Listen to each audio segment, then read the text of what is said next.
হরে কৃষ্ণ। আজকে আমরা মোহিনী একাদশী সম্পর্কে জানবো।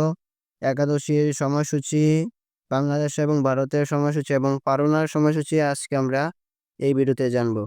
ভারতে ও বাংলাদেশে একাদশীর সময়সূচি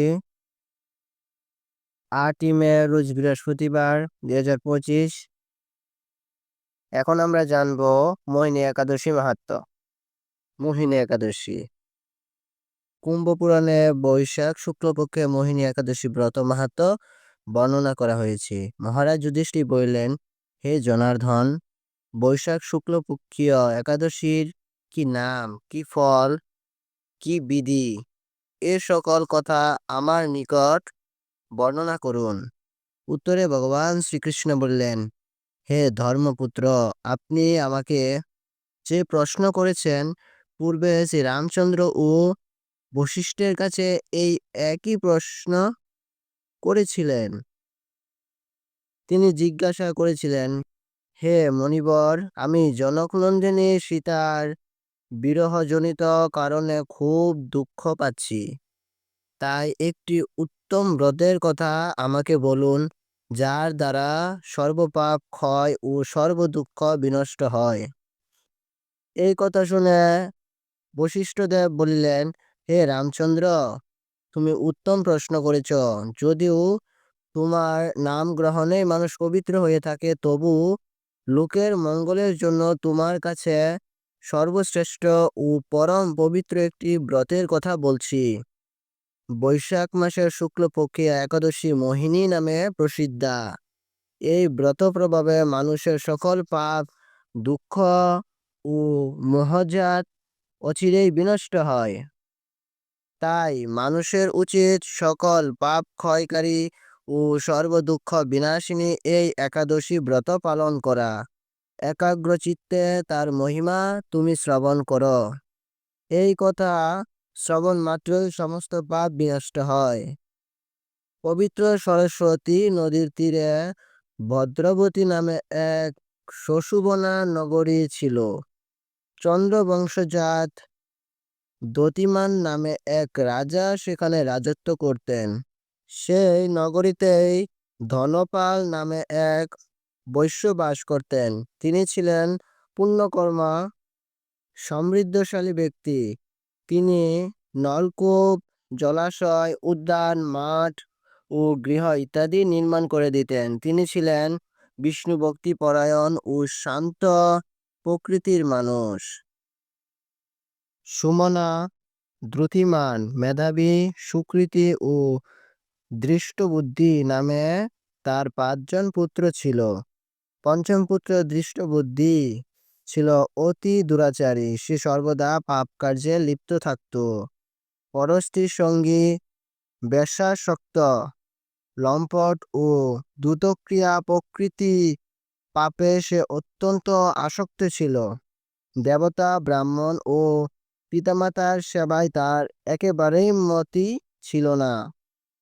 সে অন্যায় কার্যে রত, দুষ্ট স্বভাব ও পিতধন ক্ষয়কারক ছিল। সবসময় সে অভক্ষ ভক্ষণ ও সুরাপানে মত্ত থাকত। পিতা ধন্যপান একদিন পথে চলছিল। হঠাৎ তিনি দেখতে পেলেন দৃষ্টবুদ্ধি এক বেশ্যার গলায় হাত রেখে নিষ্কুশে ঘুরে বেড়াচ্ছে। তার নির্লজ্জ পুত্রকে এভাবে চৌরাস্তায় ভ্রমণ করতে দেখে তিনি অত্যন্ত মর্মাহত হলেন। এই কুস্বভাব দর্শনে ক্রুদ্ধ হয়ে তিনি তাকে গৃহ থেকে বার করে দিলেন, আর আত্মীয় স্বজনও তাকে পরিত্যাগ করল। সে তখন নিজের অলংকার আদি বিক্রি করে জীবন অতিবাহিত করত। কিছুকাল এভাবে চলার পর অর্থাভাব দেখা দিল। ধনহীন দেখে সেই বেশ্যাগণও তাকে পরিত্যাগ করল। অন্ন বস্ত্রহীন দৃষ্টবুদ্ধি ক্ষুধা তৃষ্ণায় অত্যন্ত কাতর হয়ে পড়ল। অবশেষে নিজের গ্রামে সে চুরি করতে শুরু করলো। একদিন রাজপ্রহরী তাকে ধরে বন্দি করলো, কিন্তু পিতার সম্মানার্থে তাকে মুক্ত করে দিল। এভাবে বার কয়েক সে ধরা পড়ল ও ছাড়া পেল, কিন্তু তবু সে চুরি করা বন্ধ করল না। তখন রাজা তাকে কারাগারে বন্ধ করে রাখলেন। বিচারে সে কশাঘাত দণ্ড ভোগ করল। কারাভোগের পর অনন্য উপায় দৃষ্টবুদ্ধি বনে প্রবেশ করল। সেখানে সে পশু পাখি বধ করে তাদের মাংস ভক্ষণ করে অতি দুঃখে পাপময় জীবনযাপন করতে লাগলো। দুষ্কর্মের ফলে কেউ কখনো সুখী হতে পারে না, তাই সে দৃষ্টবুদ্ধি দিবারাত্রি দুঃখ সুখে জর্জরিত হলো। এভাবে অনেক দিন অতিবাহিত হলো। কোনো পুণ্য ফলে সহসা একদিন সে কন্দুন্ন ঋষির আশ্রমে উপস্থিত হলো। বৈশাখ মাসে ঋষিবর গঙ্গা স্নান করে আশ্রমের দিকে প্রত্যাবর্তন করছিল। শোকাকুল দৃষ্টবুদ্ধি তার সম্মুখে উপস্থিত হলো। ঘটনাক্রমে ঋষির বস্ত্র হতে এক বিন্দু জল তার গায়ে পড়ল। সে জল স্পর্শ তার সমস্ত পাপ দূর হলো। হঠাৎ তার শুভবুদ্ধির উদয় হলো।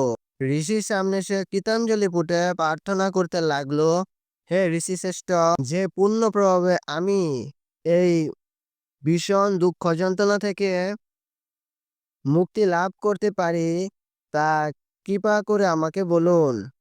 ঋষিবর বললেন, বৈশাখ মাসের শুক্লপক্ষে মোহিনী নামে যে প্রসিদ্ধ একাদশী আছে, তুমি সেই ব্রত পালন করো। এই ব্রতের ফলে মানুষের বহু জন্মার্জিত পর্বত পরিমাণ পাপ রাশিও ক্ষয় হয়ে থাকে।